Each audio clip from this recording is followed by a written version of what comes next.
One of the things that I keep hearing from people is they want to know, how can they be vulnerable at work without being perceived as being weak?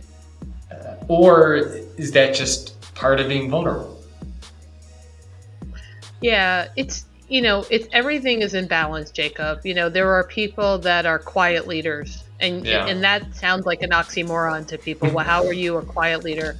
It's really that's the person who uses their voice in certain times, in certain ways. They don't have to be bold and flashy, but they're respected. So I think, this concept of vulnerable, you don't want to be 24/7 vulnerable, Yeah. because you could end up getting this brand of weak. And it's how, as I said before, it's a part of a set of dimensions of a leader. It's not the only thing you are.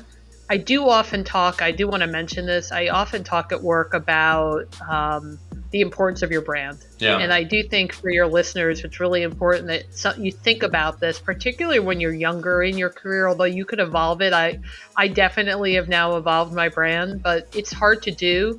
And I think about it as the elevator. The door closes. Jacob just walked out, and between a couple floors, a few people talk about you. And what would they say? And that's your brand. And you need to decide early on, do you want to shape the brand? Do you like what people are saying? Do you want to adjust it? And don't think it's something that others control. You can control it. Yeah. And so when you get back to this vulnerability piece, if that's the only thing they're saying about you, then you could risk yourself being viewed as weak. I'm certain the person is more than vulnerable. And so I would say, think about it in balance and think about what are the other things that you want to be known for that make the vulnerability an effective way of communicating.